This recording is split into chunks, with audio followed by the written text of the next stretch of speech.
ರಾಮನ ಕೇಸ್ ಹಿಡ್ಕೊಂಡು ಬಿಜೆಪಿಯವರು ಏನು MP ಎಲೆಕ್ಷನ್ ಅಜೆಂಡಾ ಮಾಡ್ಕೊಂಡಿದ್ದಾರೆ. ಈಗ ನನಗೆ ಗೊತ್ತಿಲ್ಲ ಅವ್ರ ಅಜೆಂಡಾ ಏನು ಮಾಡ್ತಾರೆ, ಅವ್ರಿಗೆ ಅಂಥವು ಬಿಟ್ಟರೆ ಬೇರೆ ಏನು ಅಜೆಂಡಾ ಇದೆ ಹೇಳಿ.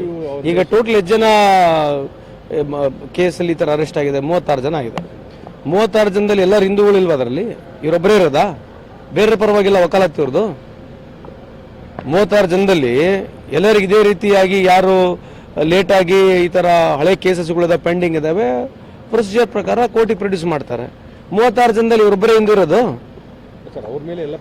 ಅಲ್ರಿ, ಪ್ರಕರಣ ಎಲ್ಲರ ಮೇಲೆ ಇದೆ. ಯಾರ ಕೇಸುಗಳಿದಾವೆ ಅವ್ರ ಮೇಲೆ ಇನ್ನೂ 20 ಪ್ರಕರಣಗಳಿದಾವೆ ಅವ್ರ ಮೇಲೆ. ಪ್ರೊಸೀಜರ್ ಪ್ರಕಾರ, ರೂಲ್ಸ್ ಪ್ರಕಾರ ಯಾರ ಮೇಲೆ ಏನು ಕೇಸಸ್ ಫೈಲ್ ಮಾಡಬೇಕು ಅದನ್ನೇ ಫೈಲ್ ಮಾಡಬೇಕು. ಅಬ್ಬಯ್ಯರು ಕೂಡ ಹೇಳ್ತಿದ್ರು ಅವರಿಗೆ ರೌಡಿ ಶೀಟರಿಂದ ಬಿಡಿಸಿರ್ತಕ್ಕಂಥ ನಮ್ಮ ಸರ್ಕಾರದಲ್ಲಿ ಅವರಿಗೆ ಕ್ಲಿಯರ್ ಮಾಡಿಕೊಟ್ಟಿದೆ. ಸೊ ಇಂಥವೆಲ್ಲ ಇರ್ತಾವೆ. ಈಗ ಅದೇ ಇನ್ನ 36 ಯಾರು ಹಿಂದೂಗಳಿಲ್ಲ ಅದರಲ್ಲಿ? ಇವರೊಬ್ಬರೇ ಹಿಂದೂಗಳು ಇರೋದಾ?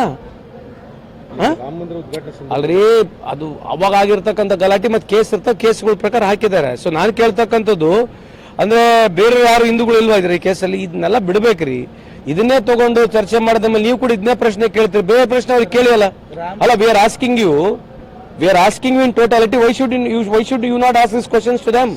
He's only ಪೂಜೆ. ಅಲ್ರಿ, ಅಲ್ಲ, ಒಂದ್ ನಿಮಿಷ ಅಲ್ರಿ, ಒಂದ್ ನಿಮಿಷ ಕೇಳ್ರಿ.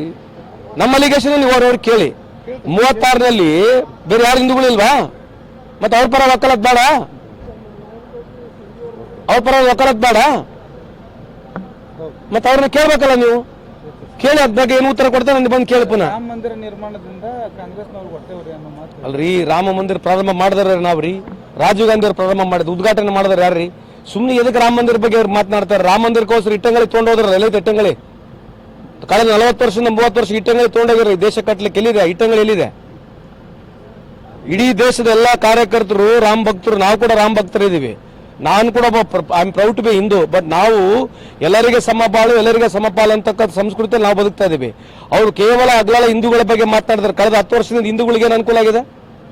ಹಿಂದೂಗಳ ಬಗ್ಗೆ ಮಾತನಾಡಿದ್ರೆ ನಾನು ಹಿಂದೂ, ನೀವು ಕೂಡ ಹಿಂದೂ ತಾನೇ ಇರೋದು. ಏನ್ ನಿಮಗೇನು ಅನುಕೂಲ ಆಗಿದೆ? ಬಡವರು ಹಿಂದೂಗಳಿಗೆ ಏನು ಅನುಕೂಲ ಆಗಿದೆ?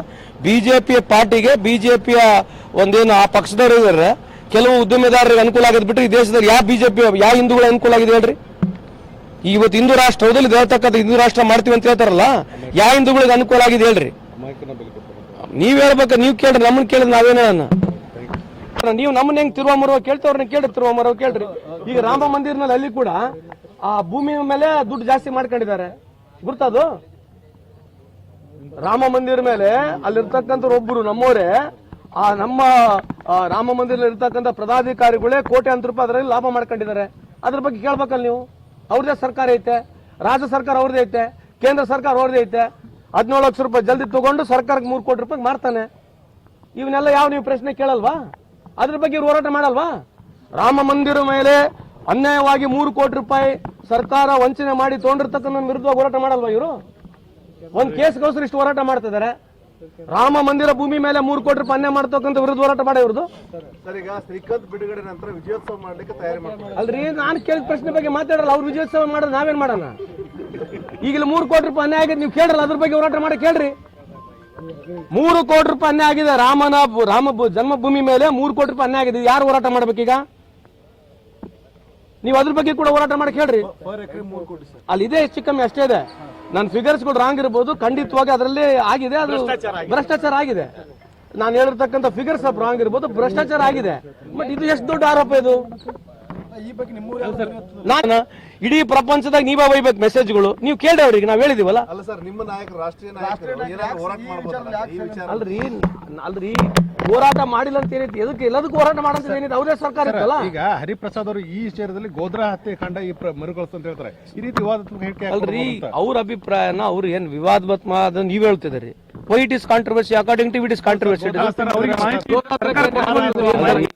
ಈಗ ಅವ್ರು ಹೇಳಿರ್ತಕ್ಕಂಥದ್ದು ಅವ್ರು ಹೇಳಿದ್ದಾರೆ.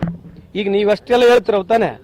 ನೀವು ಅವ್ರ ಕಾಲದಲ್ಲಿ ಈಗ ಆಗಿರ್ತಕ್ಕಂಥದ್ದೆಲ್ಲ ನಾನು ಮಾತಾಡ್ಕಂತ ಹೋದ್ರೆ ನೀವು ಅವ್ರಿಗೆ ಪ್ರಶ್ನೆ ಕೇಳ್ತೀರಾ? ಅಲ್ಲ, ಇಲ್ಲ, ಒಂದು ತಡ್ರಿ. ಈಗ ಅವ್ರು ಎಷ್ಟು ಮಾಹಿತಿ